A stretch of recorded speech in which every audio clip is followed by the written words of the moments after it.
members to make recommendations to the staff of who the staff should be asking for money. I'm sure there's some folks on the call who might have experienced that or could be experiencing that right now. And some of you might have board members who have openly said, hey, I wasn't told that I would have to fundraise. You may have actually even had someone say that they're allergic to fundraising. I've definitely heard that often from folks that have told me that they're indeed allergic to fundraising and they can't be expected to do it. And then finally, you may have board members who are telling you, hey, I'm giving you my time and that is worth a lot of money. And granted, all of our time is worth a lot of money, and there are definitely a lot of billable professions that are really set up that way. But we need more than our board members' time. We need their financial support as well. So let's talk about how this might look like for us on the other end of the spectrum of the nonprofit organization managing our board of directors. We may feel as staff like we're doing all the work and the board is just rubber stamping it. And we might feel frustrated that the board, what is the board really doing? What is the board really bringing to the table? It might feel like it's really irrelevant and their position is irrelevant. We might also feel just so strapped with all the commitments that we have and all the competing demands for our time. I know from having spent over 20 years in the nonprofit sector, there is never enough time in the day. And there's also frequently not enough resources. And especially for so many of the fantastic organizations that are joining us today, especially these smaller organizations, you may feel especially strapped in terms of the resources that you have available to support your board.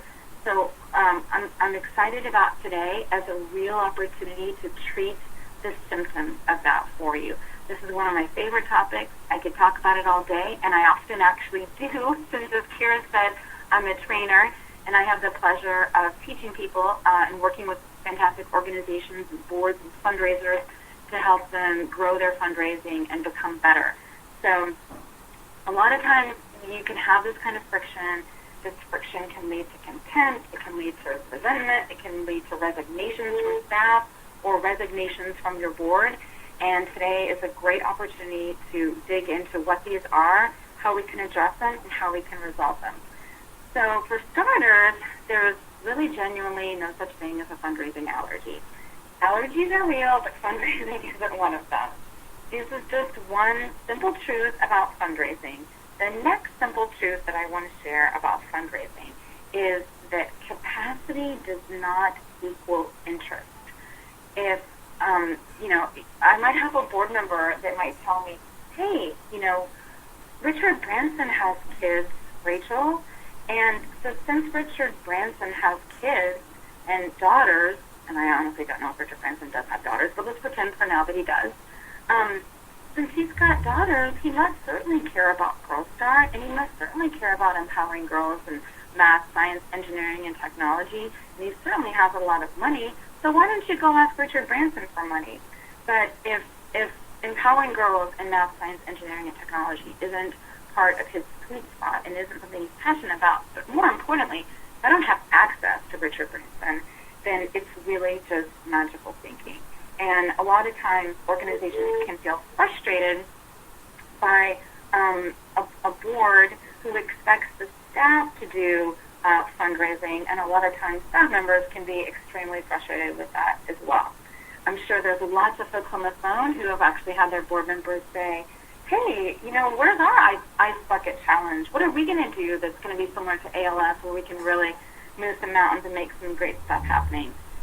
You may have felt when you were recruiting your board member that you were getting somebody like this. You may have felt like you were really getting a rock star to your board, and you may be feeling frustrated, like maybe you've got somebody more like this.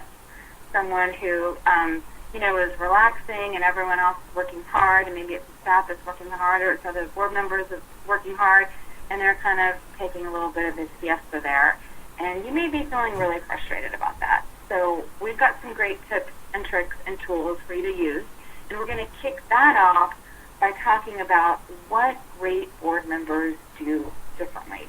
It's our responsibility to recruit great board members, and it's our responsibility to set them up to win.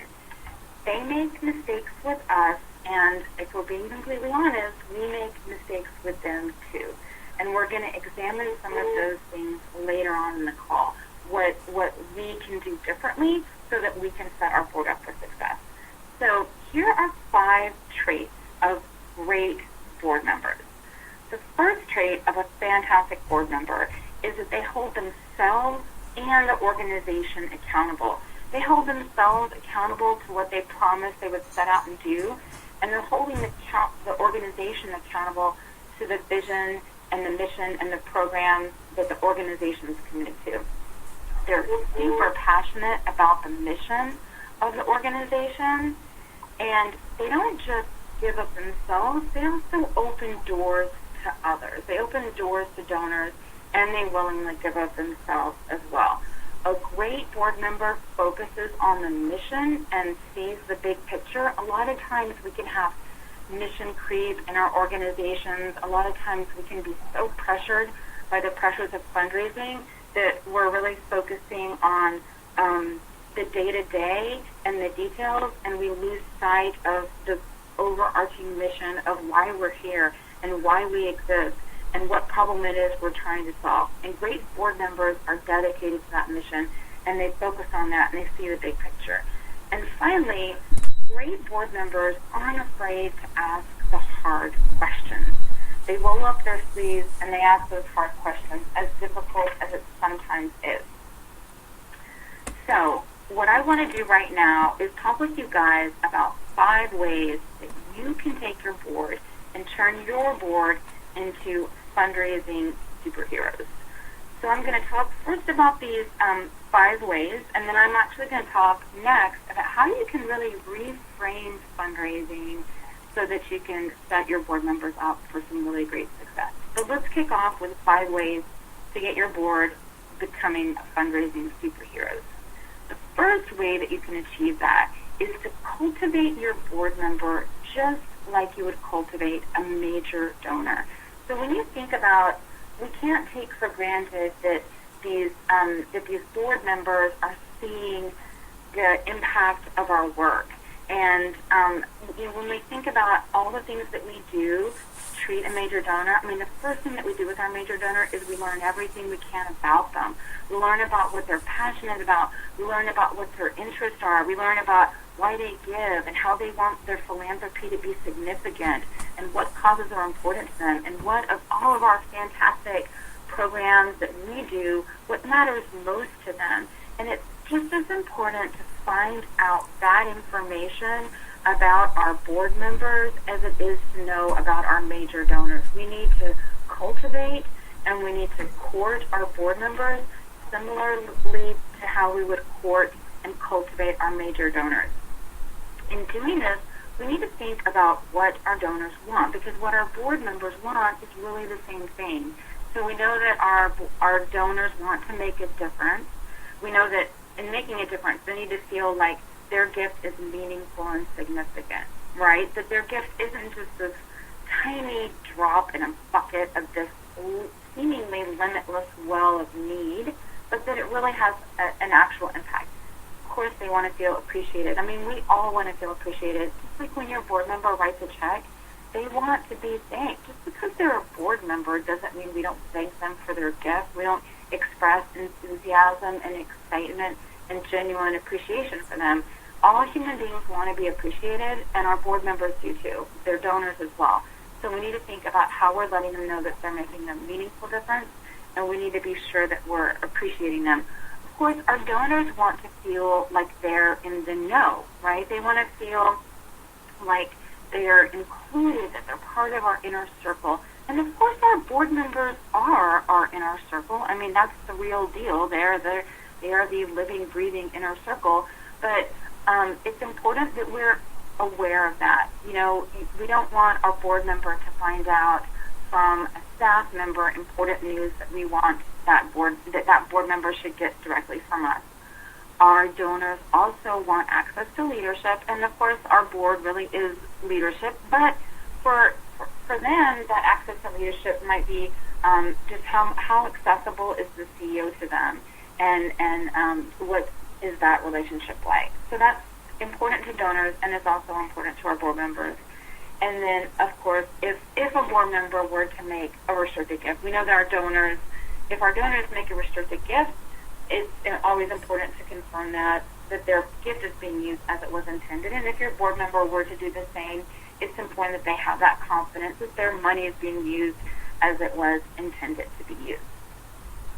So in reality, these are some things that you should know about your board members.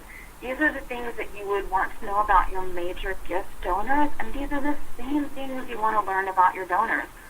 What made them make their first gift to you? What are they the most passionate about? Of everything you do, what matters most? Why does your cause matter to them?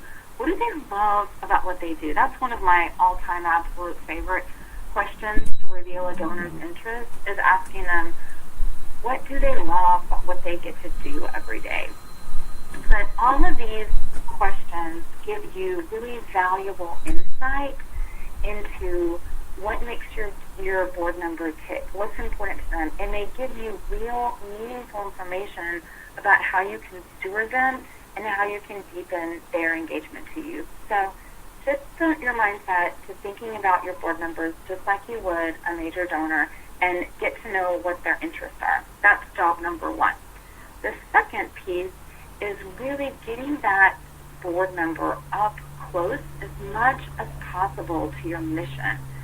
You are igniting a fire in their belly for your cause, and you've got to give them that opportunity to really see your cause up close and personal so they can get inspired about it.